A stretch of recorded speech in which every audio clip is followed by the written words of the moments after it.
ሰላም ጤና ይስጥልን ክቡራን የተወደዳችሁ የፋክት ሚዲያ አድማጭ ተከታታዮቻችን እንደተለመደው ወቅታዊና መደመጥ ያለባቸው አጫጭርና ወቅታዊ መረጃዎችን ይዘን ቀርበናል። ለቻናላችን አዲስ ሲሆናችሁ ቻናሉን ሰብስክራይብ፣ ቪዲዮዎቻችንን ላይክ፣ ሼር በማድረግ ቤተሰብ እንድትሆኑ በአክብሮት እየጠየቅን ወደ መረጃዎቻችንም እናልፋለን። የአማራ ፋኖ በወሎ ምዕራብ ወሎ ኮር በአርበኛ ከረም መሐመድ የሚመራው ሼህ ሁሴን ጀብሪል ክፍለ ጦር ታላቅ ድልንም ተጎናጽፏል። በ10 አለቃ ሙራድ የምትመራው የሼህ ሁሴን ጀብሪል አሃድ የሆነችው ጽናት ብርጌድ በከለላ ወረዳ ከማለዳው 1 ሰዓት ጀምሮ እስከ 7 ሰዓት ተልተሌ በምትባል ልዩ ቦታ በነበረው ለአስጨራሽ ውጊያ ከ15 በላይ ዙፋን ጠባቂ ከአፈር በታች ሲሆን 6 ቁስለኛም ሆኗል። ሼህ ሁሴን ጀብሪል ክፍለ ጦርና ጽናት ብርጌድ ባደረጉት ከባድ ተጋድሎ በርካታ ዙፋን ጠባቂ ሞትና ቁስለኛ ከማድረግ ባሻገር 5 ክላሽ ማርከዋል። ጠላትም በዘመቻው በደረሰበት ሁለንተናዊ ጥቃት ከፍተኛ ፍርሃትና ድንጋጤ ውስጥም ይገኛል። ኢንጂነር ደሳለኝ ክፍለ ጦር በዳቢ አሻግሬ የምትመራው አባይ ሸለቆ ብርጌድ በትናንትናው ዕለትም የደረሰበት ምት ለመበቀል በከባድ መሳሪያ የታገዘ ውጊያ ልዩ ቦታው ለገ ወርቄ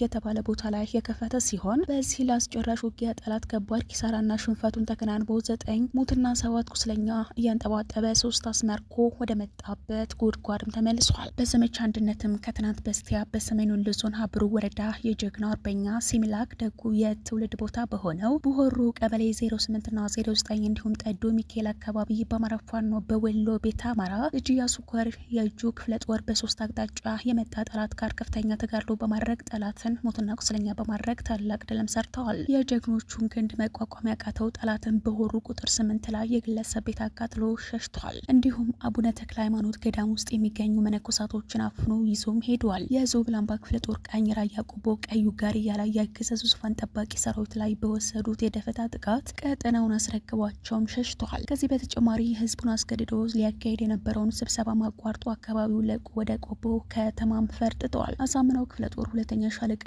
መጋቢት 13 ራያ ቆቦ ጎብዬ ላይ ዙፋን ጠባቂ ሰራዊት ላይ ያልታሰበ የደፈጣ ጥቃት ፈጽመው ሰብአዊና ቁሳዊ ኪሳራ ደርሰውበታል። ከዚህ በተጨማሪ ያገዛዙ ወዳደር አመራሮች በዙፋን ጠባቂ ሰራዊት ታጅበው ህዝቡን በኃይል ሰብስበው ነጭ ውሸታቸውን ሊያስተጋቡ ቢሞክሩም ነበልባሎቹ በወሰዱባቸው እርምጃ አካባቢው ለቀው እንደ ልማዳቸው ፈርጥጠዋል። ከዚህ ጋርም ተያይዘው 5ኛ ቀኑን በያዘው ዘመቻ አንድነት ከፍተኛ ድንጋጤና ስጋት ውስጥ የገባው አገዛዙ ቆቦ ከተማና በዙሪያው ከትናንት በስቲያና ትናንትና ለሁለት ተከታታይ ቀናት በከፍተኛ ሁኔታ ድሮን እየዞረ እንደሚገኝም ተናግረዋል። በአጠቃላይ በሳምንት ውስጥ 4ኛ ቀኑን ይዟል። በፋኖ ከበባ ውስጥ የምትገኘው ቆቦ ከተማ በምድር በብረት ለበስ በሰማይ በድሮን እየተጠበቀችም ትገኛለች። ይህ በእንዲህ እንዳለ በሌላ መረጃችንም በሁሉም የአማራ ግዛቶች የጀመረው ዘመቻ አንድነት የአማራ ፋኖ ወታደራዊ የአንድነትና የነጻነት ንቅናቄ አያሌ ድሎች እየተጎናጸፍን መሆኑ ይታወቃል። የአማራ ፋኖ አንድነት በጎንደር ግንባር ነጻ የወጡ አካባቢዎችን መልሶ ያደራጀ በተጓዳኝ የተመረጠ ወታደራዊ ማጥቃት እየፈጸመ ይገኛል። ከጎንደር ከተማ ቅርብ ርቀት የምትገኘውን የአምቦር ከተማ ጠላትን በማጥቃት የተቆጣጠረው የጎንደር የበጋሻው ክፍለ ጦር ጎንደር ብርጌድ፣ ቴዎድሮስ ብርጌድ፣ አጼ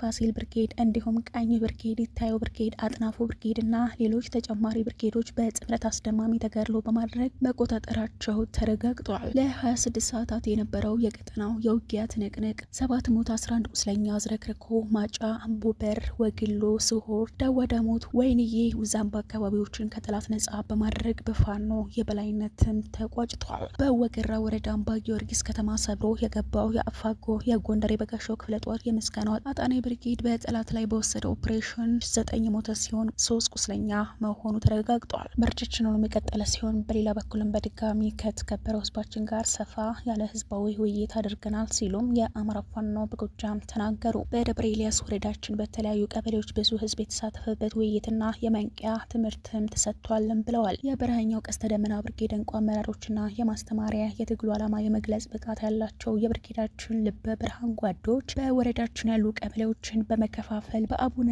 አዲ፣ በገነት አቦ፣ ድጅም፣ ጫጉ፣ አምብልጭ ላይ፣ መጋል፣ ቦሬ፣ ደብረ ምጥማቅ፣ የጠንጥረ በሚባል ቀበሌዎች በመሄድ ለታላቁ የደብረ ዘይት በዓል እንኳን አደረሳችሁ መልእክታችንን በማስተላለፍ የማህበረሰብ የግንባታ የማንቂያ ትምህርት በሰፊው ሰጥተናልም ብለዋል። የትግሉን ዓላማ የትግሉን ሂደትና ውጤት በሰፊው ግንዛቤ ሰጥተናል። በግብር በማዳበሪያ በመሳሰሉ ጉዳዮች ወጥ የሆነ አቋም ከብርጌዳችን ተሰጥቶ የትኛው ማህበረሰብ የመንግስት ዕዳና ግብር በፍጹም መክፈል እንደሌለበት ወስነን ተመልሰናልም ብለዋል። በየቀበሌው ያለው ማህበረሰባችን በውይይቱ እጅግ በጣም ደስተኛ እንደሆነ በመግለጽ አያይዘውም የፋኖ ዓላማ የፋኖ ትግል ለመጥለፍና የቀደመውን የውንብድናና የዘረፋ የእንብላው ዘመን ለመመለስ የሚታትሩ በጣም የሚቆጠሩ ባንዳዎችና የባንዳ ቤተሰቦች ግለሰቦች ስላሉ ከዚህ አለን ብለው የታለሉ በሌላ በኩል ጠላትን በርቱ የሚል መረጃ የሚሰጡ ሾተ ላይ በየቀበሌያችን ስላሉ 2 እግር አለኝ ተብሎ 2 ዛፍ ላይ ስለማይወጣ አደብ እንዲገዙ በእናንተ በኩል ቢቻል ይመከሩ፣ ካልተቻለ የማዳግም ጠንከር ያለ እርምጃ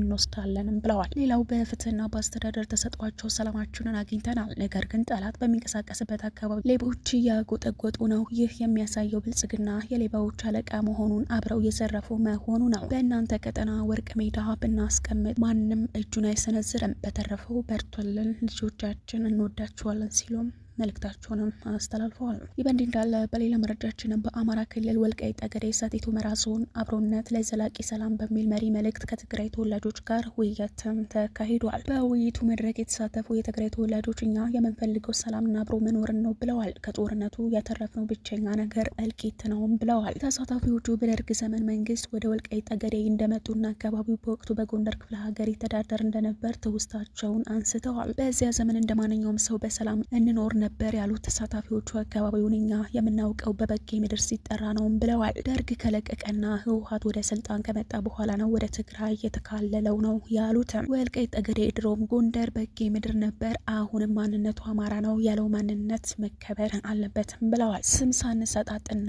ሳንፈራረጅ አብረን መኖር ይገባል ያሉት ተሳታፊዎቹ የዞኑ አስተዳደር ለትግራይ ተወላጅ የሚሰጠውን ክብር አጠናክሮ እንዲቀጥልም ጠይቀዋል። የካብታ ሁመራ ወረዳ ዋና አስተዳዳሪ አታላይ ታፈረ ህወሓት ያመጣው ክፉ አስተሳሰብ የትግራይንም ሆነ የአማራን ህዝብ ጎርቶታልም ብለዋል። በዚህ ድርጅት እኩይ ስራ ምክንያት ምንም የማያውቀው ህዝብ ገፈት ቀማሽ ሆኗል ነው ያለው። ከዚህ በኋላ ሁሉም በቃ ሊለው ይገባልም ብለዋል። ባሳለፍነው ጦርነት በርካታ የትግራይ ወጣቶች ረግፈዋል፣ ወላጆቻቸው ያለ ጧሪ እንዲቀሩም ሆነዋል ሲልም ተናግረዋል። አንድ ህዝብ በጦርነት አዙሪት ውስጥ ማኖር በህዝብ ነፍስ መቀለድ እንደሆነም ገልጿል። የሁመራ ከተማ አስተዳደር ከንቲባ በላይ ፈለቀ ህወሓት የፈጸመውን ግፍና በደል በግልጽ ማውገዝ አለብን ብለዋል። ህወሓት የፈጸማቸውን በደሎች ሁላችን እናውቃለን። የተፈጸመው በደል በመደበቅ ሰላም ማምጣትና አብሮ መኖር አይቻልም ነው ያለው። አማራነት አቃፊነት ነው። የዚህ ማሳያ ደግሞ በህዝቡ ላይ ወንጀል ካልፈጸመው የትግራይ ተወላጅ ጋር እንዲህ ተከባብረን መኖራችን ነው ብለዋል። ሁሉም ሰው የትም በነጻነት የመኖር መብት አለው፣ እኛም ይህንን እያደረገን እንገኛለንም ሲልም ገልጿል። የወልቃይት ጠገዴ ሰቲት ሁመራ ዞን ምክትል አስተዳዳሪና የሰላምና ጸጥታ መምሪያ ኃላፊ ኮሎኔል ደመቀ ዘውዱ ወልቃይት ጠገዴ በታሪክ የትግራይ አካል ሆኖ እንደማያውቅም አንስተዋል። ጉዳዩ በማድበስበስና የትግራይ ህዝብና ወጣት ስሜት በመቀስቀስ አካባቢውን መልሰው የመያዝ ፍላጎት ያላቸው አካላት መኖራቸውንም ገልጸዋል። የአማራ ህዝብ ነቅተዋል ያሉት ኮሎኔል ደመቀ እውነት ይዘን ህግን ተከትለን በጋራ ሀሳብ አብረን መኖር እንችላለንም ብለዋል። ይህ ካልሆነ ግን ከዚህ በኋላ እንደ አንዱ በኃይል አንበርክኮ አንዱን በኃይል አንበርክኮ መኖር የሚቻልበት ሁኔታ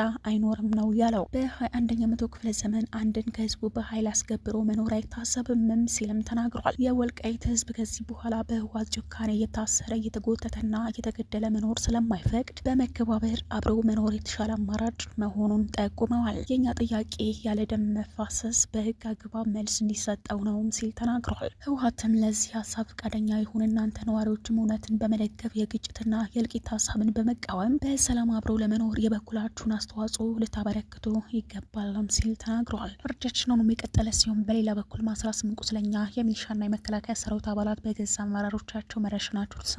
ሰሞኑን እየተካሄደ በሚገኘው ዘመቻ አንድነት በወሎ ግንባር የቆሰሉ 3 የሚሊሻና 15 የመከላከያ ሰራዊት አባላት በድምሩ 18 ወታደሮች በራሳቸው አመራሮች እንዲረሸኑ መደረጋቸው ጣቢያችን ማረጋገጥም ችሏል። በሰሜን ወሎ ዞን ላስታ ላሊበላ ከተማ መጋቢት 11 ከንጋት ጀምሮ እስከ መሻሹ ከባድ ውጊያ ሲካሄድ መዋሉን የአማራ ፋኖ በወሎ ቤተ አማራ የላስታ ሳምኖ ኮር ህዝብ ግንኙነት መምሪያ ዋቢ በማድረግ መዘገባችን አይዘነጋም። ሰሜን ምስራቅ እዝ አሉኝ ከሚላቸው ከፍተኛ ወታደሮች አዛዥ መካከል አንዱ የሆነውና የሻለቃ ማዕረግ ያለው አንድ ወታደራዊ አዛዥን ጨምሮ ከ30 በላይ ያገዛዙ ወታደሮች መገደላቸውን እንዲሁም በርካታ ቁጥር ያላቸው ደግሞ ቆስለው ወደ ሆስፒታል መወሰዳቸው ጣቢያችን በዘገባው አካቶ ነበር።